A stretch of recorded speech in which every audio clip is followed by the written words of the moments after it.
This is the dumbest situation because you have a quarterback right now who's a rookie, and your other quarterback is Gardner Minshew, who the firepower that he has in Jacksonville doesn't really translate to wins on the field, even though he's a great fill-in quarterback, great backup quarterback, or if you're in a transition period like Anthony Richardson. So you have a guy on your team who you don't have to pay for 3 or 4 years. Why can't you go out there and pay Jonathan Taylor? And then you ask Jim Irsay that, and you're like, well, you know what, man? The NFL is big, huge, humongous. You know, it's like if I died and Jonathan Taylor died, the league would move on and it wouldn't even matter if either of us were here.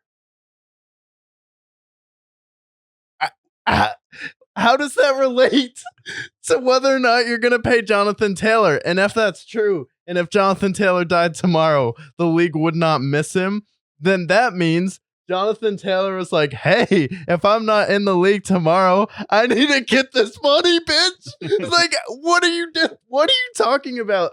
That's another reason to pay him. You just meant like, well, if I'm not here and he's not here, well, if you're not in the league, you're not making the profits from a NFL franchise. And if Jonathan Taylor's not in the league, he has to go work for UPS. It's like, that's not a reason not to pay him. What are your thoughts on Jim Irsay being like, I need to come up with some poetic sentence to justify not paying Jonathan Taylor? I will say, if Jim Irsay died tomorrow, we'd have to find who the next worst owner is. If Jonathan Taylor died tomorrow, we'd be devastated because he's a top 10 running back in the league who deserves to get paid. He literally is the reason why the Colts were even in the race a couple years ago with the Carson Wentz era.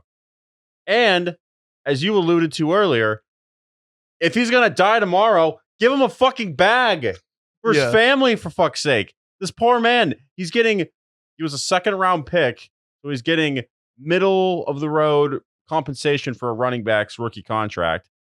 Meanwhile, we have people like Bijan Robinson, who's making more than Derrick Henry right now. The whole running back market's a complete shit show right now. Pay the man, please. Don't make after. You don't want to be like the Raiders or the Giants. You know what the Raiders and Giants are? Stupid. Especially the New York Giants. And we'll get to Saquon later, I guess. But like, your Colts are better than that, right? You've had the Reggie Waynes of the world, the Marvin Harrisons, Peyton Mannings, Andrew Lucks. Your franchise the last 20 years has been, stability and great quarterback play and, having a formidable team. Just sign the man. Yeah. Be good. Because one of the things he said also was like, we treat our players well. And you know what? I can agree with that to some extent. Even though you did cut your all-time greatest player. Yeah. Overall, it's a pretty good organization for like the players. Pat McAfee would say so. Just pay the man instead of using all these crazy analogies.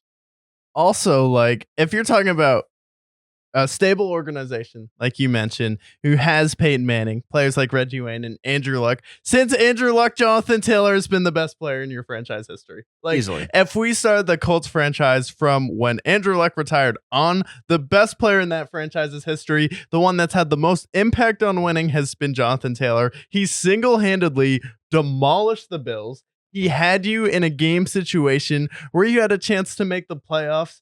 Your situation with Carson Wentz, I get it, didn't work out there. You had the odd hiring of Frank Reich, who's a stable mind, gave him a few years, and then kind of going through a transition period coaching now. You have this freak talent in Anthony Richardson, but he's the one who's had the most impact on winning. So you either at least come to the table, because from what Taylor's saying is they haven't even had talks about it, because last year, kind of a rough year for Jonathan Taylor. So he requests a trade.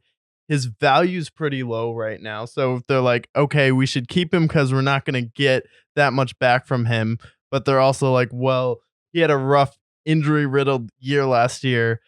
If we trade him for nothing, he could be really good. But if we keep him, we don't want to pay him. So they're stuck in this awkward in-between where I get it's kind of a tough position to be in. But I feel like if you're worried about his injury and you don't want to pay him, just trade him to another franchise who will, if you're talking about treating your players right, because the best thing to do right now is just trade him. You have a young quarterback who also could use Jonathan Taylor if you paid him.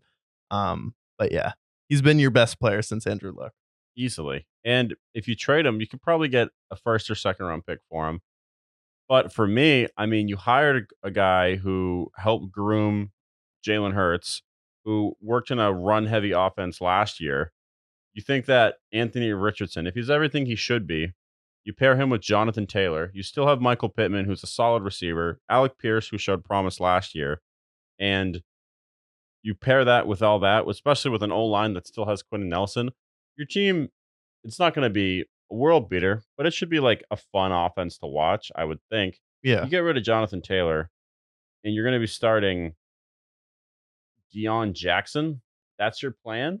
I mean, and then the other thing that made me mad was like they were going to add him to, or they're thinking about adding him to the non-injury list because he had back pain for the Colts, which would mean that they didn't have to pay him any of his salary this year.